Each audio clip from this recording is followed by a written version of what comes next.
আকাশবাণী মুর্শিদাবাদ শুরু হচ্ছে ৫৫তম international film festival of India ২০২৪ উপলক্ষে একটি বিশেষ অনুষ্ঠান লাইটস ক্যামেরা রোল। যারা ফিল্ম ভালোবাসেন, দেখেন, তারা জানেন যে ফিল্মের ভাষা আলাদা, অর্থাৎ যে ভাষাতেই ফিল্ম কথা বলুক না কেন আমরা কিন্তু সেটা বুঝতে পারি। আর সেই জন্যই তার জনপ্রিয়তা এবং একটি ভালো ছবি যেভাবে আমাদেরকে ঋদ্ধ করে, আমাদের মনকে প্রসারিত করতে সাহায্য করে, অন্য কোনো মাধ্যম হয়তো সেইভাবে পারে না। তাই ফিল্ম নিয়ে আমাদের ভাবতেই হবে। দেশ, কাল, সীমা সব কিছুই কিন্তু অতিক্রম করতে পারে ছায়াছবি। আজকে আমরা স্টুডিওতে আপনাকে পেয়েছি। স্টুডিওতে আমাদের সঙ্গে উপস্থিত আছেন ফিল্ম ক্রিটিক, ফিল্ম ম্যাগাজিন চেতনার চোখ পত্রিকার সম্পাদক, বহরমপুর ফিল্ম সোসাইটির vice president doctor Sushanta Chattopadhyay. অনেক ধন্যবাদ স্টুডিওতে আসার জন্য। ধন্যবাদ। দেখুন, যখন আমরা ছায়াছবি নিয়ে কথা বলছি বা ফিল্ম নিয়ে কথা বলছি, আর সিনেমা যে নামেই তাকে অভিহিত করি না কেন, আগেই বললাম অত্যন্ত শক্তিশালী একটি মাধ্যম যা সব কিছু পাল্টে দিতে পারে। এই যে সিনেমা, সেটা কিন্তু ১০০ বছর অতিক্রম করে গেছে, ১১৯ বছর, তাই তো? ১১৯ বছর। শুরু হয়েছিল ১৮৯৫-তে। তার ভাষার যে পরিবর্তন, অর্থাৎ যখন শুরু হলো এবং তারপর ধীরে ধীরে এই যে জায়গাটায় আমরা এসে দাঁড়িয়েছি, তার বহু পরিবর্তন ঘটেছে। নিশ্চয়ই। সেই ১০০ বছরের উপরের যে ইতিহাস, সে বিষয়ে আপনি কি বলবেন? ১০০ বছরের উপরের ইতিহাসটা কিন্তু বিশাল বড়। এত কম সময় হয়তো বলা সম্ভব নয়, ঠিক, কিন্তু যতটুকু পারা যায় আমি চেষ্টা করছি। প্রথমে একটা জিনিস জানতে হবে যে আমাদের সাধারণের মধ্যে একটা কথা চালু আছে, বই। সিনেমা মানে বই। সিনেমা মানে আমরা বই কিন্তু বলবো না। সিনেমা হচ্ছে ছবি, বই হচ্ছে বই। বই এবং সিনেমা দুটো আলাদা মাধ্যম, এটাকে আগে আমাদের মাথায় রাখতে হবে। তারপর আমরা এগোবো। সেই ১৮৯৫ সাল ২৮শে ডিসেম্বর আঁতোয়া লুমিয়ের এবং তার দুই পুত্র অগস্ট লুমিয়ের এবং লুই লুমিয়ের প্যারিসের জনসাধারণের জন্যে একটা প্রেক্ষাগৃহ তার উদ্বোধন করলেন।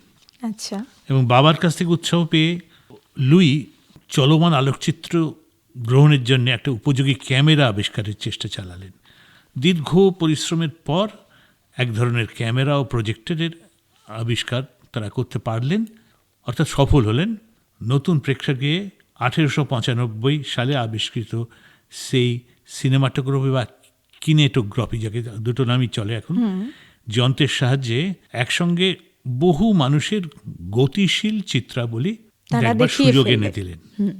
এবং যন্ত্র কারিগরি বিদ্যা একই সঙ্গে শিল্প জগতে এক নতুন সম্ভাবনার দ্বার খুলে দিয়েছিল। আচ্ছা। সিনেমাটোগ্রাফ আবিষ্কারের সঙ্গে সঙ্গে কিছু বিশ্বস্ত লোককে ক্যামেরা ও প্রজেক্টর চালাবার পদ্ধতিটাও শিখিয়ে দিয়েছিলেন তারা। প্যারিসে চলমান ছবি দেখবার পরই ওই ছবির প্রতি উৎসাহের ঢেউ ছড়িয়ে পড়ল নানা দেশে। অর্থাৎ একটা দেশ থেকে আরেকটা দেশে সে ছড়িয়ে পড়ল, সে দেশের গণ্ডিটা মানল না। স্বাভাবিকভাবে প্রথমেই সে গণ্ডিটাকে কেটে বেরিয়ে চলে এলো। যেহেতু আগে থেকেই কিছু বিশ্বস্ত লোককে ঠিক করে রেখেছিলেন এবং তাদের বিদেশে পাঠাতে শুরু করেছিলেন, লুমের ভাইরা পৃথিবীর নানা জায়গা ঘুরে একক শটের প্রায় ১২০০ ছবি তুলে ফেললেন।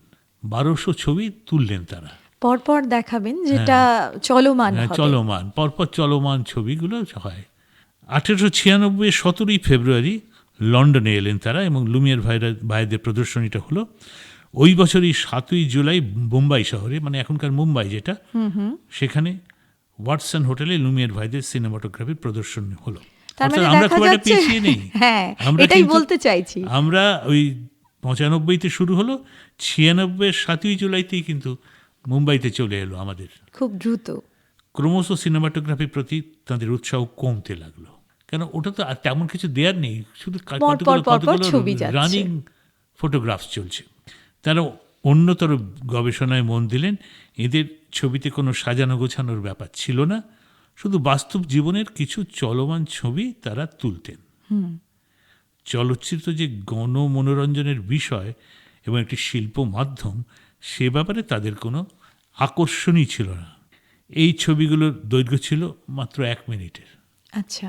অবশেষে লুমিয়ের ভাইরা তাদের সিনেমাটোগ্রাফ কপিরাইটের যে সত্ত্ব সেটি বিক্রি করে দেন চার্লস প্যাথে নামে এক ভদ্রলোকের কাছে 1900 সালে। বেশি দিন না, 5 বছর ছিল, 5 বছরের মধ্যে তারা বিক্রি করে দিলেন। লুমিয়েরদের শূন্যস্থান পূরণ করতে যে ব্যক্তিটি এলেন তিনিও ফরাসি দেশের মানুষ, জর্জ মেলিয়েগ।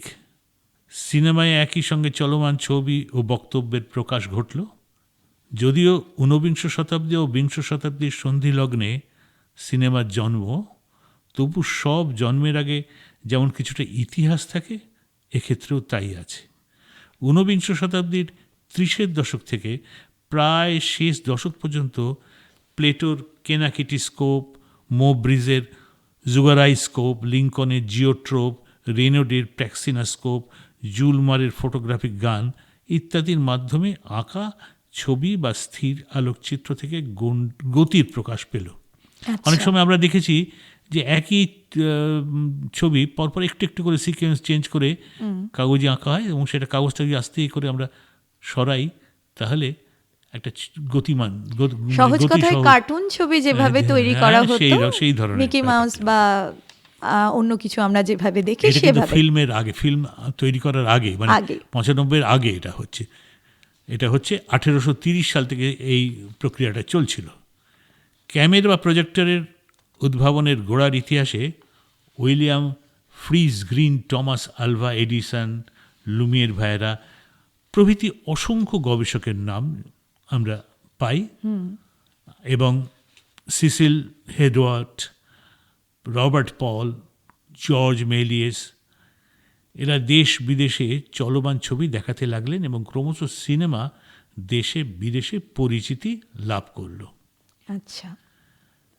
এখন শুধু ছবি দেখালেই তো হয় না, ছবিটাকে একটু সম্পাদনা করতে হয়। সেই চিত্র সম্পাদনার ক্ষেত্রে আমেরিকার এডুইন পোর্টার কিছুটা নতুনত্ব এনেছিলেন। প্রসঙ্গত 1903 সালে তোলা দ্য গ্রেট ট্রেন রবারি স্মরণীয়। আচ্ছা। ইতিমধ্যে এডিসন ব্যবসার প্রয়োজনে তার আধিপত্যে মোশন পিকচার্স পেটেন্ট কোম্পানি গঠন করলেন। এডিসন মানে টমাস আলভা এডিসন, কিন্তু মনে রাখতে হবে একই সঙ্গে তিনি কত কাজ করেছেন। অন্যদিকে আমেরিকায় ডেভিড ডব্লিউ গ্রিফিথ মঞ্চে মোটামুটি ব্যর্থ হলেন এবং ছবির দিকে তিনি ঝুঁকলেন। 1808 সালে তিনি চলচ্চিত্রে মনোনিবেশ করলেন। পরবর্তী 6 বছর ধরে গ্রিফিথ প্রায় 450 ছোট দৈর্ঘ্যের ছবি, মানে স্বল্প দৈর্ঘ্যের ছবি যাকে আমরা বলে থাকি, তৈরি করেছিলেন। এইসব ছবিতে বাস্তবতার লক্ষণ দেখা যায়, আবার ছিল কিছু অতি নাটকীয়তা। ছোট দৈর্ঘ্যের বহু ছবি তোলার পর 1915 এবং 16 সালে গ্রিফিথ যথাক্রমে বার্থ অফ এ নেশন এবং ইনটলারেন্স দুটো ছবি তুললেন। আচ্ছা। সম্পাদনার যে শক্তি এবং সম্ভাবনা তিনি কিন্তু প্রথম অনুভব করেছিলেন। তার মাধ্যমেই সম্পাদনা হয়ে ওঠে চলচ্চিত্রের এক প্রধান অঙ্গ। পোর্টার থেকে গ্রিফিথে অগ্রগতি 3 ভাবে ঘটে। এক হচ্ছে গ্রিফিথ ক্যামেরাকে এক সক্রিয় ও সচেতন পর্যবেক্ষণ করে তুলেছিলেন। দ্বিতীয়ত দৃশ্যকল্পনাতে শটের স্থায়িত্ব ও শটের বিন্যাস কিভাবে কাহিনীর অন্তর্নিহিত নাটকীয় ভাবনাকে তুলে ধরে, এবং তৃতীয়ত শিল্পপ্রয়াস চলচ্চিত্রের 2টি সুদূর প্রসারী প্রভাবের উৎস হয়ে দাঁড়ায়। তার একটি হচ্ছে আইজেনস্টাইনের সম্পাদনা প্রধান পদ্ধতি, অন্যটি রেনোয়ার দৃশ্য রস ও অভিনয় প্রধান পদ্ধতি। আইজেনস্টাইন সম্পাদনাটিকে বেশি গুরুত্ব দিয়েছিলেন, রেনোয়া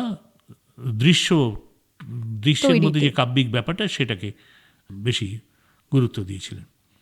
গ্রিফিথ নিজের ছবি সম্বন্ধে কাগজে একটা বিজ্ঞাপনও দিয়েছিলেন, revolutionising motion picture drama and founding the modern technique of the art. আচ্ছা।